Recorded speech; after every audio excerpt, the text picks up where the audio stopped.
Hey everyone, welcome back to the channel. In today's video, I'll show you how to search users on Onlyfans. Let's get started. First, log into your Onlyfans account. At the top right corner, tap the magnifying glass icon to open the search bar. Type the name or username of the creator you're looking for. Tap search, you'll see a list of posts and users.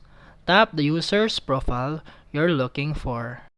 What you can do is tap subscribe to follow them, tap the heart icon to favorite and save them to your list, use the message button to reach out, tap share to send their profile via email or chat, tap the three dots for more options like block, restrict, or report.